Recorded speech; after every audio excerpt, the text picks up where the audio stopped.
Ya, selamat datang di Autonet Max, dan kalau kalian ngelihat tanda ini, kalian udah tahu kita mau nge-review mobil apa. Ya, sesuai sama yang di sini.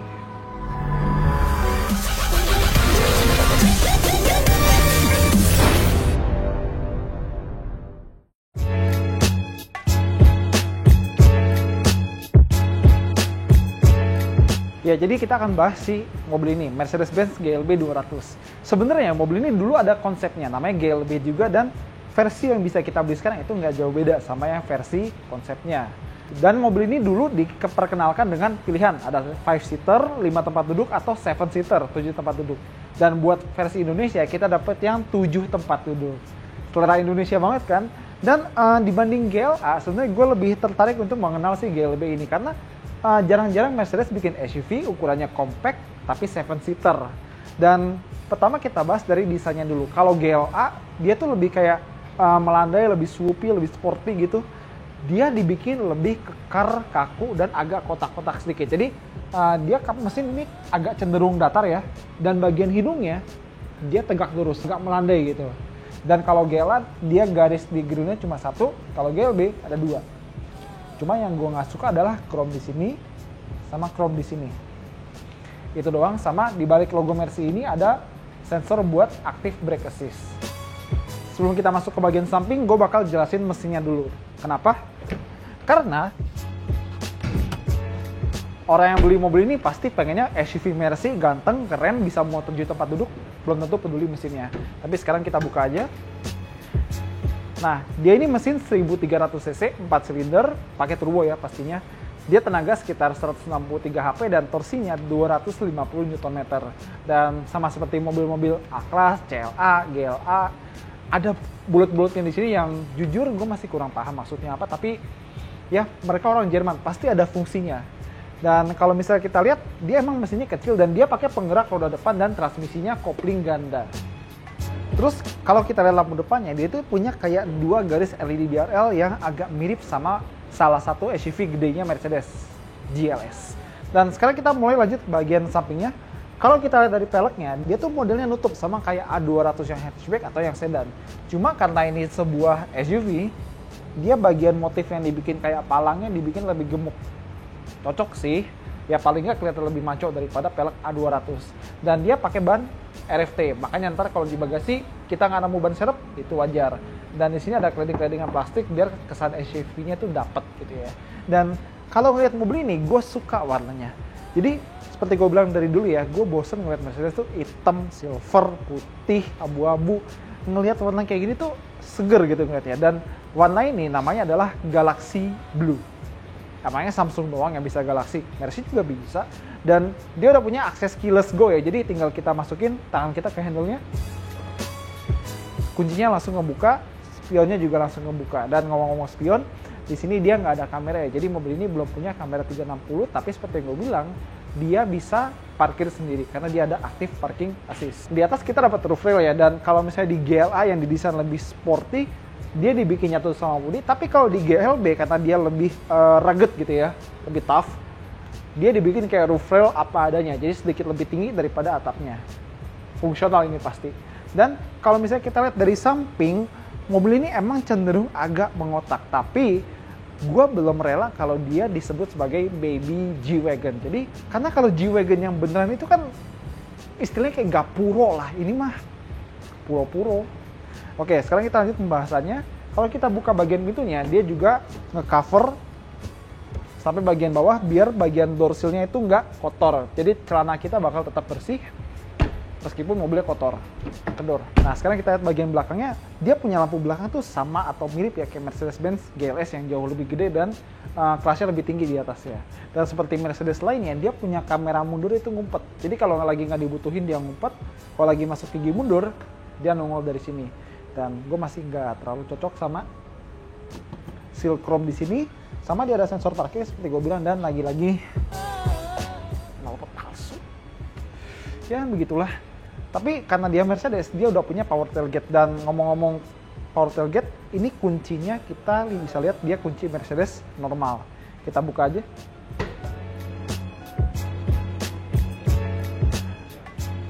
Nah, seperti gue bilang tadi, dia 7-seater. Dan kalau semua joknya lagi kepake begini, wajar kalau bagasinya emang sempit. Dan kalau kita buka bagian sini, dia ada tempat khusus buat nyimpen partisinya. Jadi kalau misalnya lagi nggak dipakai, partisinya bisa taruh sini aja, biar rapi. Terus kalau pengen ngelipet jok belakangnya, ada loop warna merah, tarik. Seperti itu. Dan mumpung di sini kita bisa lihat kalau di baris ketiganya dia ada charger di kiri sama kanannya. Ada satu di sebelah kiri, satu lagi di sebelah kanan. Jadi total mobil punya 6 charger. 2 depan, 2 tengah, 2 belakang. Oke, sekarang kita tutup.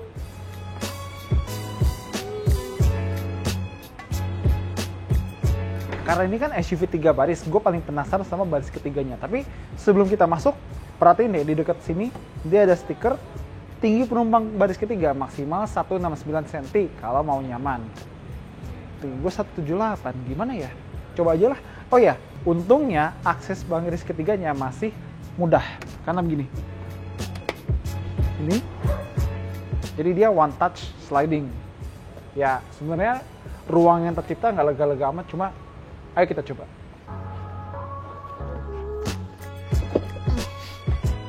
Aduh, nggak gampang. Oke, nah sekarang gue udah geser ke kanan dan tata tertib stiker itu emang bener. Tinggi gue 178 dan kepala gue ini udah mulai mentok sama plafonnya. Ini jok tengah, ini bukan posisi yang paling rebah dan juga bukan posisi yang paling mundur. Tapi ruang kaki gue sisa dikit. Kalau misalnya direbahin lagi dan dimundurin lagi, gue nggak punya ruang kaki. Jadi orang tinggi 178 itu nggak bisa nyaman-nyaman banget di sini. Paling nggak dia masih ada headrest yang proper, masih ada 2 sabuk pengaman, dan seperti gue bilang tadi ada 2 charger. Tapi baris ketiga kita nggak bisa ngontrol AC sama sekali, dan di sini emang paling cocok buat anak-anak aja. Dan soal kelegaan ya bisa kompromi lah sama orang yang duduk di tengah, karena kan jok tengah bisa rebah tegak, bisa maju mundur. Oke, cukup lah. Sekarang saatnya kita keluar. Sekarang kita duduk di baris tengahnya si GLB, dan kayaknya mobil ini tuh model kursinya teatrikal ya. Di depan tadi nyetirnya rasa agak tinggi dan belakang juga rasanya tinggi gitu duduknya. Oke, tapi itu udah soal teatrikalnya. Sekarang gimana rasanya duduk di sini? Dan enaknya mobil yang bodinya ngotak itu ruangnya bisa maksimal banget. Nih lihat, tinggi gue 178 dan depan ini posisi nyetir gue sendiri. Ruang kepala bagus, ruang kaki lebih lega daripada GLA. Karena kalau GLA paling gue sisa 5 jari, ini lebih dari 10 jari men. Gila, ini lega banget kalau buat duduk baris kedua ya. Dan jok baris keduanya, dua-duanya kiri kanan dia bisa maju mundur. Ini paling maju, yang ini paling mundur. Sama dia bisa rebah dan tegak. Talinya ada di sebelah kanan ya. Nah, ini paling tegaknya, ini paling rebahnya. Cuma kalau paling rebah dan paling mundur, baris ketiga nggak punya ruang sama sekali. Jadi kompromi aja ya kalau misalnya lagi penuh mobilnya. Dan di sini dia ada armrest, ada cup holder. Sebenarnya ini bisa jadi laci sih, cuma entah kenapa nggak dibikin. Sama keunggulan mobil ini dibanding GLA adalah dia punya ventilasi AC belakang. Jadi nggak cuma dapat ruangan yang lebih lega dan space yang lebih bagus, dikasih adem juga. Enak ini. Sama ada laci kecil di sini, ada juga laci kecil, sama ada 2 port charger. Dan lagi-lagi gue suka trim silver di pegangan pintunya. Dan kalau mau duduk di tengah gimana? Selain dari sandaran armrest yang agak keras ini, rasa duduknya masih relatif sama aja seperti di kiri kanan, karena dia punya base jok yang empuk. Meskipun lagi-lagi kalau misalnya bisa sedikit lebih panjang buat kaki kita, akan lebih enak buat paha kita. Dan tunnelnya, terowongannya ini nggak tinggi-tinggi amat. Jadi kalau mau duduk di tengah itu masih relatif nyaman. Ya, kalau misalnya mau dicari apa yang kurang sih, paling kalau misalnya ada panoramic sunroof akan lebih bersyukur sih ya. Tapi overall spek ini udah bagus kalau buat si GLB ini. Nah, sekarang kita udah di dalam kabinnya si GLB 200 dan ada lagi-lagi glitch yang menurut gue unik. Harusnya nggak terjadi di sebuah Mercedes, karena kalian lihat ini muka GLB ini kayak gimana. Coba lihat sekarang. Udah. Sekarang kalau kita lihat animasi startup di mobil ini, pas kita tutup pintunya, harusnya muncul muka GLB. Tapi yang muncul malah muka GLE. Aduh, ini harusnya nggak terjadi nih di sebuah Mercedes. Mungkin nanti bisa diperbaiki ya, munculin grafik mukanya si GLB. Oke, sekarang dari posisi duduk dia relatif tinggi ya, seperti commanding gitu, ala-ala SUV atau crossover. Dan ini posisi duduk udah yang paling rendah. Lihat nih, nggak bisa direndahin lagi. Malah kalau mau bisa ditinggiin. Ini benar-benar ngincar orang yang lebih suka duduk tinggi daripada duduk rendah. Dan untuk setir dia bisa naik turun, maju mundur, masih manual. Buat lampu-lampu ada di sebelah kanan dekat dengkul driver, dan seperti Mercedes pada umumnya rem parkir elektrik dan dekat dengkul driver juga. Biasanya kan mobil-mobil Eropa atau Jerman sih terutama ya, dia pakai pedal gas model piano. Yang ini dia gantung. Dan satu sentuhannya menurut gue unik di GLB ini adalah ini. Di bagian penumpang depan dia ada trim silver yang didesain seperti handle grip ya. Kalau misalnya lagi off-road gitu, pegangannya sama ini nih. Tapi ya gue bilang mirip karena ini bukan handle grip. Ini cuma aksen silver aja, dan dia ada kayak pattern berbentuk wajik atau diamond lagi. Ada di depan sini sama ada di masing-masing door trim. Dan ngomong-ngomong bahan, di sini masih Mercedes. Yang Belgedes lagi-lagi cuma ini, sama ini. Sisanya semua bahan-bahan dan kualitasnya tuh Mercedes di sini. Dan sekarang kita coba nyalain mobilnya ya.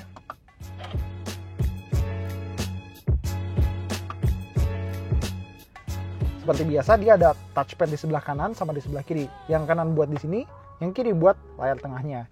Kita coba-coba. Kalau yang kanan dia bisa ganti desainnya. Seperti biasa ada yang klasik, ada yang sporty, ada yang progresif,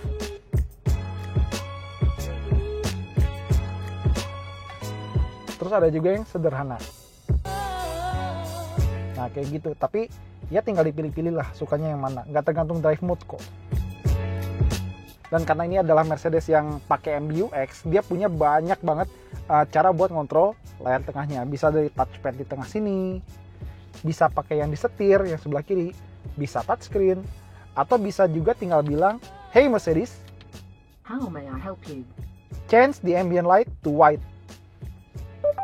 Okay, I am changing the color.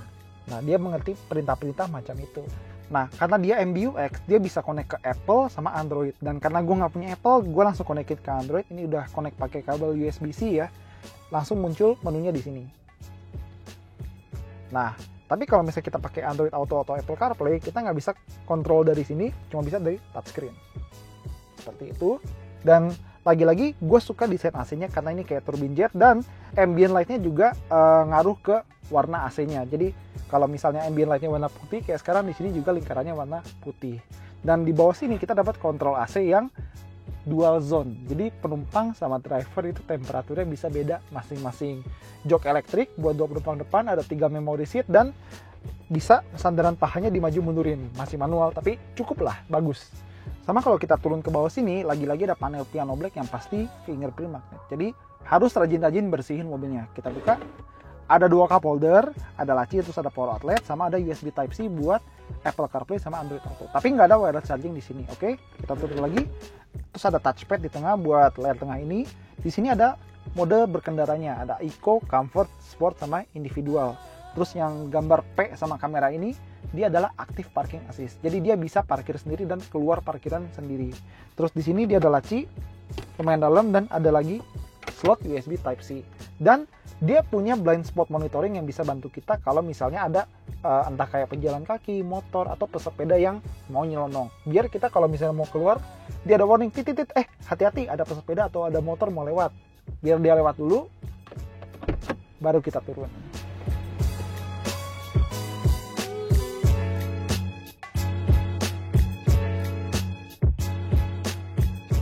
Oke, jadi kesimpulan kita soal si Mercedes GLB adalah kayaknya ini bakal jadi idaman banyak orang. Maksudnya SUV Mercy 7-seater dengan harganya relatif terjangkau. Jadi mobil ini harganya sekitar 800 jutaan lebih off the road sebelum pajak.